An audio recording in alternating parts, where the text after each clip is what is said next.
नमस्कार, कैसे हैं आप सभी लोग। स्वागत है आप सभी का एकेडमिक वार्ता पर। हम लोग हिस्ट्री की क्लास में हैं।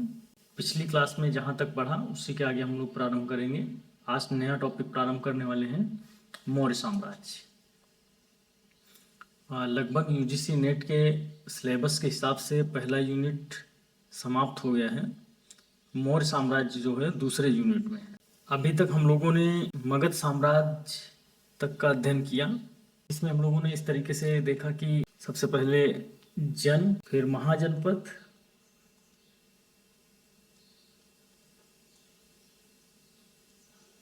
उसके बाद राज्य, उसके बाद साम्राज्य।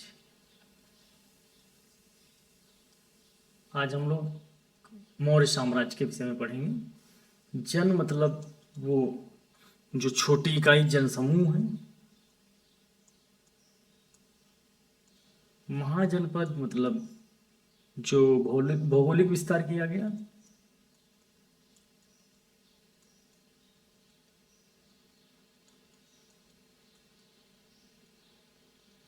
और राज्य जो बहुत सारे महाजनपदों को जीता।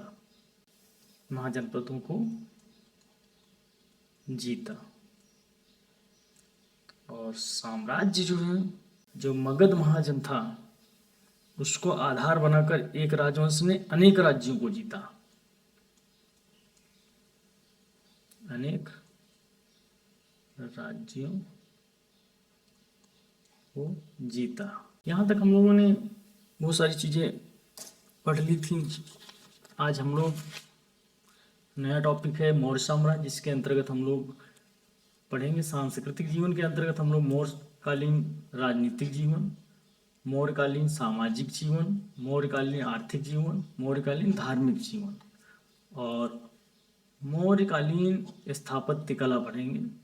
और अशोक में हम लोग उसके प्रशासनिक सुधार, उसकी विदेश नीति और अशोक की धम्म नीति और अशोक के अभिलेख इस चैप्टर के अंतर्गत पढ़ने वाले हैं। जल्द ही हम लोग पीवाईक्यू लेकर आने वाले हैं।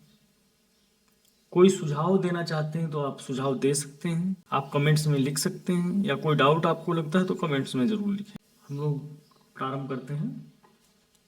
अगर मौर्य काल के समय काल की बात करें तो इसका समय जो है लगभग मौर्य काल का समय लगभग 324 से, और कुछ विद्वान या इतिहासकार इसको 323 भी मानते हैं।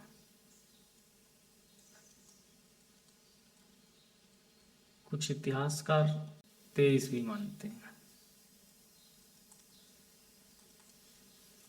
अगर हम लोग मौर्यकालीन साम्राज्य विस्तार की बात करें तो साम्राज्य विस्तार में आज का जो ये पाकिस्तान है, बांग्लादेश, अफगानिस्तान तक का पूरा ये एरिया चंद्रगुप्त मौर्य ने ये इलाका स्थापित कर लिया था। बाद में अशोक ने खेतान, ये जम्मू कश्मीर वाला हिस्सा या खेतान है ना, और ये कलिंग का हिस्सा, इधर ये वाला जो कलिंग का हिस्सा है, कलिंग को जीता। अगर कोई पूछता है कि कभी ऐसे क्वेश्चन बन जाता है कि अशोककालीन साम्राज्य, तो आप बता सकते हैं कि अशोक ने कलिंग को जीता, खोतान को जीता, कश्मीर को जीता।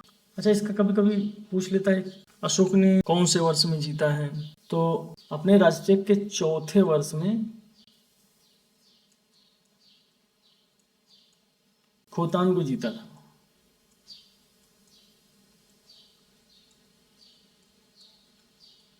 और अपने सातवें वर्ष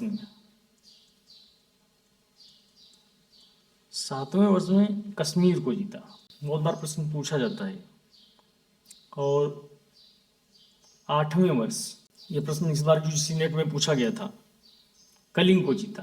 बहुत लोग 13वें वर्ष लगा के आए थे, है ना। 8वें वर्ष में कलिंग को जीता था। और ये कब 261 ईसा पूर्व में। लगभग 1 लाख लोग मारे गए, 2 लाख लोगों को बंदी बना लिया था। बाद में धम्म की शरण में चला गया, शांत प्रीता को अपना लिया, बुद्धिज्म। विस्तार की बात करें तो उत्तर पश्चिमी इलाके को विजिट किया उसने। हम लोग जब पिछली क्लास में पढ़ रहे थे तो उसमें पढ़ा था जब सिकंदर यहाँ से गया तो वो 4 लोगों को अपने राज्य का जो शासन था 4 लोगों को दे करके गया। अच्छा, जब चंद्रगुप्त मौर्य ने कौटिल्य के कहने पर उस यूनानी उपनिवेश को, है ना, यूनानी आजाद करवा लिया। जब आजाद करवा लिया तो और अपनी अधीनता में रखकर उसे साम्राज्य में मिला लिया। जब इस बात की खबर सिकंदर के उत्तराधिकारी सेल्यूकस को पता चलती, सेल्यूकस निकेटर को, तो सेल्यूकस सिकंदर का उत्तराधिकारी था, तो उसने एक बड़ी सेना भेजी। सेल्यूकस निकेटर ने, ये सेल्यूकस निकेटर जो है, एक बड़ी सेना भेजी और मौर्यों पर हमला कर दिया। जब हमला कर दिया तो मौर्य राज्य ने भी प्रतिकार स्वरूप उत्तर दिया। इसमें अपनी अपनी जीत का दोनों दावा करते हैं। कुछ लोग वर्णन करते हैं कि सेल्यूकस निकेटर जीता, कुछ लोग दावा करते हैं चंद्रगुप्त मौर्य जीता, लेकिन यह विवादास्पद है। अगर परिणामों को देखा जाए तो ऐसा प्रतीत होता है जैसे चंद्रगुप्त मौर्य को जीत मिली, ऐसा प्रतीत होता है। ये कैसे, क्यों? क्योंकि सेल्यूकस निकेटर ने अपनी पुत्री हेलेना का विवाह चंद्रगुप्त मौर्य के साथ करवाया। सेल्यूकस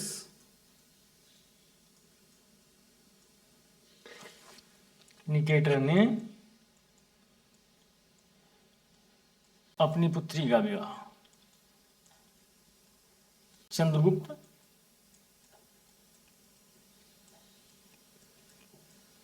मौर्य के साथ करा दिया।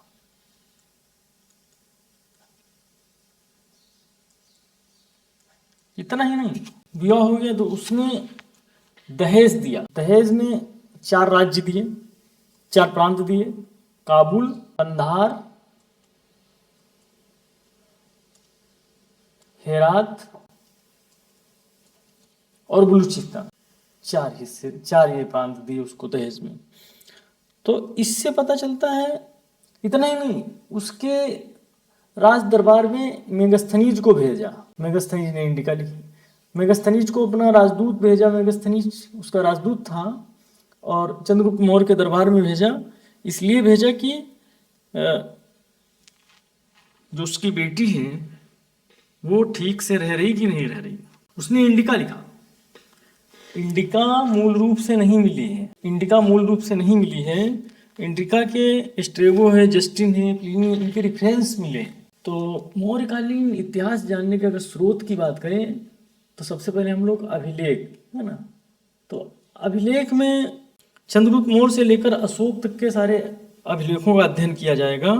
अशोक ने लगभग 40 अभिलेख लिखवाए। जैसे मान लीजिए कोई बड़े पत्थर पर कोई लिखा दिया, तो बड़े पत्थरों पर लिखा दिया जिसे बृहद शिलालेख कहते हैं, और वही छोटे पत्थरों पर है जिसे लघु शिलालेख कहते हैं। लघु शिलालेख विस्तार से पढ़ा जाएगा सब आने वाले समय। कुछ बड़े बड़े खंभों पर लिखा दिया, बड़े बड़े खंभों पर, तो उसको बृहद स्तंभ लेख बोलते हैं, बृहद स्तंभ लेख। छोटे खंभों पर लिखा दिया,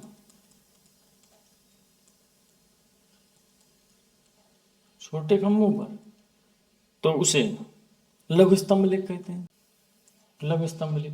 गुफा में लिखा दिया, इसको गुहा स्तंभ लेख। अगर हम साहित्यिक स्रोत में बात करें तो सबसे पहले अर्थशास्त्र है। अर्थशास्त्र जो है चाणक्य ने लिखा था। दूसरा है इंडिका जो मेगस्थनीज ने लिखा था। तीसरा है मुद्रा राक्षस जो विशाख दत्त द्वारा लिखी गई। तो अगर हम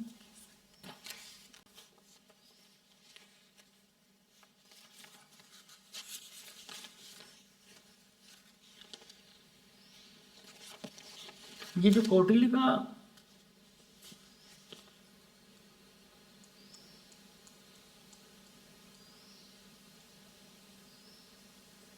का अर्थशास्त्र एक धर्मनिरपेक्ष साहित्य के रूप में उसको कौटिल्य ने लिखा।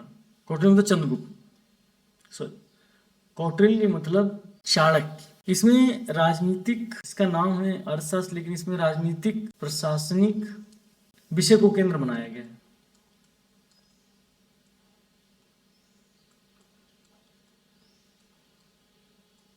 विषय को केंद्र बनाया गया।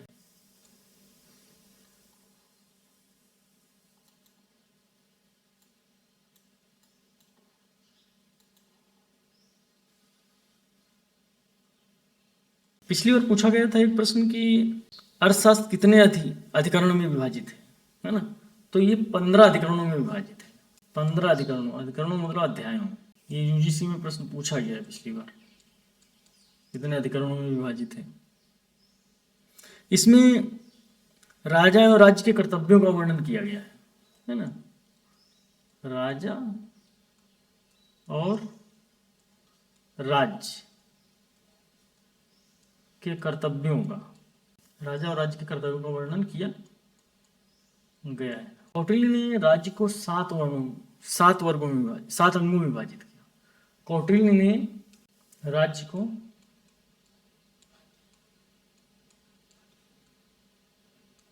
7 अंगों में विभाजित किया।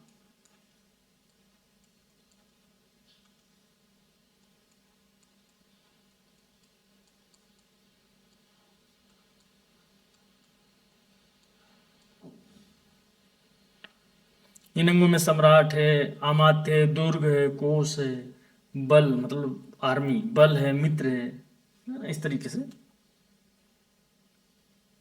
अच्छा, इंडिका जो है, इंडिका को मेगस्थनीज ने लिखा।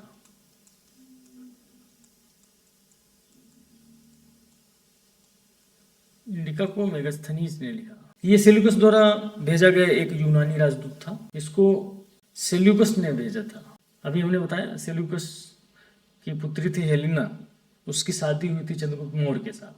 तो उसने इसका जो यूनानी राजदूत था, है ना, ये यूनानी राजदूत था, यूनानी राजदूत। ये चंद्रगुप्त के दरबार में आया और उसने जो कुछ देखा, जो कुछ सुना, उसने इंडिका में लिखा। इसमें इंडिका में लिखा। अच्छा, इंडिका जो है मूल रूप से नहीं मिली है। इसने इंडिका में जो सम्राट था उसकी दिनचर्या, सम्राट की दिनचर्या, उसके व्यक्तित्व का वर्णन किया। उसमें कहा कि जो राजा था वो प्रजा के आवेदन को सुनने के लिए 24 घंटे तैयार रहता था। उसने पाटलिपुत्र नगर का वर्णन किया, शासन प्रबंधन के बारे में बताया, सैन्य प्रबंधन के बारे में बताया, आर्थिक संरचना के बारे में बताया, शासन प्रबंधन के बारे में बताया, सैन्य प्रबंधन के बारे में बताया, आर्थिक संरचना बताई।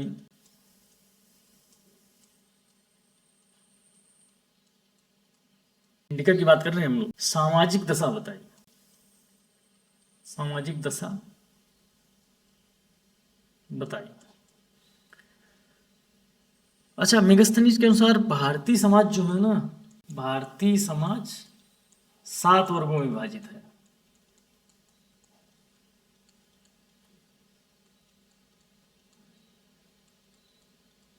सात वर्गों में विभाजित है, जिसमें दार्शनिक, पशुपालक, किसान,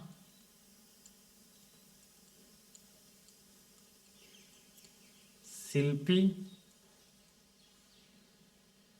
सैनिक निरीक्षक, सैनिक निरीक्षक,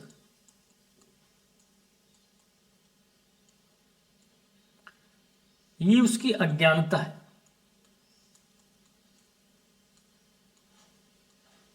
क्योंकि भारतीय समाज जो चतुर्वर्ण व्यवस्था थी, चतुर्वर्ण व्यवस्था थी, ये उसकी अज्ञानता है। इसने कहा कि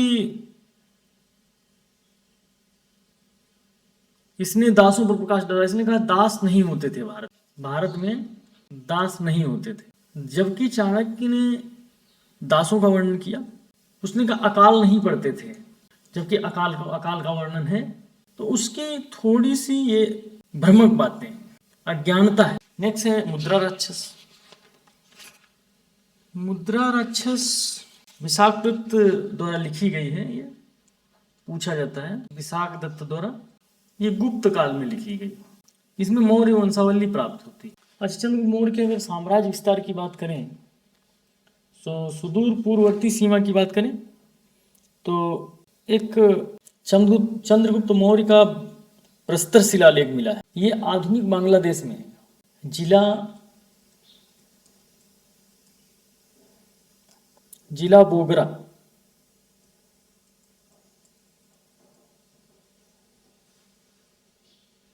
के अंतर्गत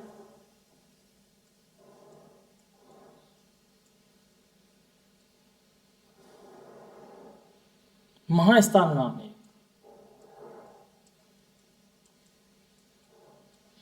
महास्थान नाम वहां से प्राप्त हुआ है। इसमें लिखा है कि अकाल के दौरान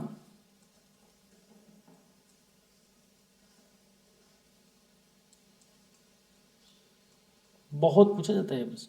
अकाल के दौरान राज्य के गोदामों से निशुल्क अनाज बांटा जा रहा था। राज्य के गोदामों से निशुल्क अनाज बांटा जा रहा था।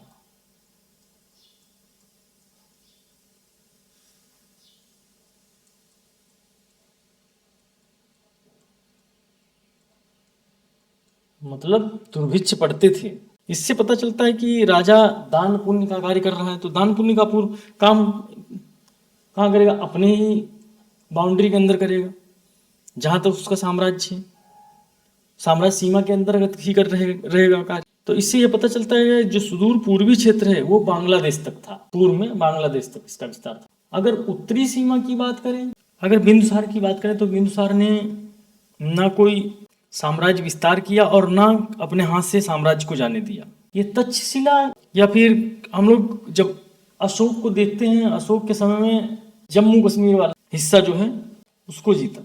पश्चिमी की बात करें अगर, अच्छा एक और बताना ये चाह रहे हैं कि जो दूसरा अभिलेख मिला है चंद्रगुप्त मौर्य का 2 अभिलेख मिले हैं।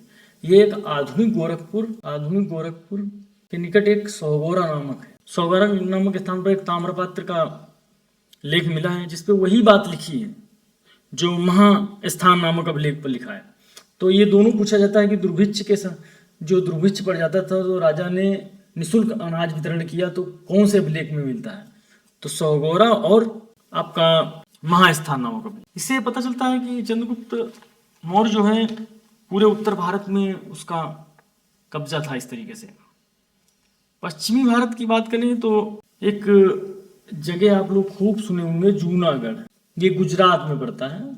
यहाँ पर एक अभिलेख मिला है गिरनार, जूनागढ़ का गिरनार अभिलेख। लेकिन ये अभिलेख चंद्रगुप्त मौर्य का नहीं है, ये रुद्रदामन का है।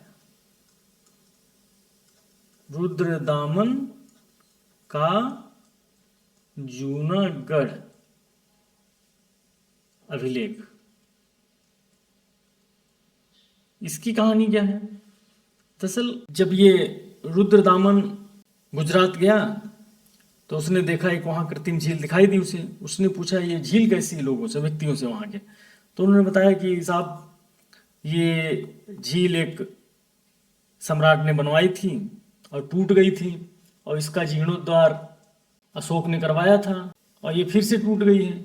तो उसने क्या किया, उसने उस सुदर्शन झील को फिर से जीर्णोद्धार करवा दिया, और उसने जीर्णोद्धार करवाया और उसी पर एक अभिलेख लिखवा दिया पत्थर पर। ये चंपू शैली में लिखवाया। चंपू शैली जानते हैं, संस्कृत में मिश्रित गद्य और पद्य। और ये पहला ऐसा अभिलेख है जो संस्कृत में मिला, संस्कृत भाषा का पहला अभिलेख।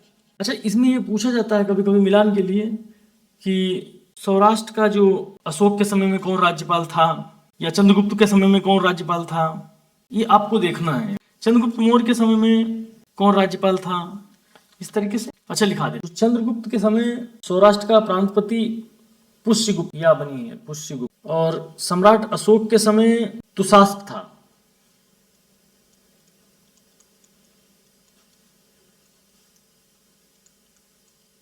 तुषास्प था। दक्षिण की बात करें तो दक्षिण में आपने देखा होगा कि चंद्रगुप्त ने जैन धर्म अपना लिया था और दक्षिण भारत चला गया था। श्रवणबेलगोला नामक जगह पर चला गया था। वहीं उसने संलेखना विधि से अपने प्राण त्यागे थे। तो दक्षिण में वहां तक का इसकी जानकारी मिलती है। नेक्स्ट हम लोग क्लास में पढ़ेंगे सांस्कृतिक जीवन।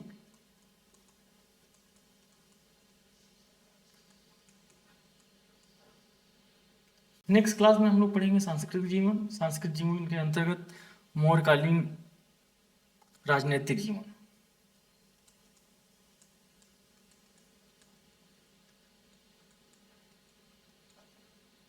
राजनीतिक जीवन के अंतर्गत हम लोग उनकी वंशावली, और उसके साथ साथ हम लोग राजनीतिक जीवन प्रारंभ करेंगे, जिसमें हम लोग जो मौर्य का शासन प्रशासन सप्तांग विचारधारा पर चलता था, इसमें राजा है, अमात्य है, जनपद है, दंड है, कोष है, दुर्ग है, मित्र है, ये कैसे अवधारणा आई, इसके विषय में हम राजनीतिक जीवन जब पढ़ेंगे। राजा हैं, उसके बाद अमात्य हैं, जनपद है, दंड है, दंड मतलब सेना, कोष है, कोष का अर्थ है खजाना, दुर्ग है और मित्र। ये सप्तांग व्यवस्था कैसे चलती थी और इनके अध्यक्ष कैसे होते थे। 26 अध्यक्ष, 26+1 27 अध्यक्ष, कहेंगे 27 लिखा मिलेगा, कहीं 26 लिखा मिलेगा। उन सारे अध्यक्षों की सूची, सारा कुछ हम लोग पढ़ेंगे नेक्स्ट क्लास में। जो लोग नए हैं वो लोग चैनल को सब्सक्राइब कर लेंगे। अगर आपको लगता है आपके काम का कंटेंट है तो चैनल को ज़रूर सब्सक्राइब करें, ताकि आपको समय से क्लासें मिल सकें। अपने सुझाव एवं प्रश्न आपके आमंत्रित हैं। आप अपने सुझाव और प्रश्न लिख सकते हैं कमेंट्स बॉक्स में। ये हमारा व्हाट्सअप नंबर है, आप जुड़ना चाहते हैं तो जुड़ सकते हैं। थैंक यू, बहुत बहुत धन्यवाद आप सभी का।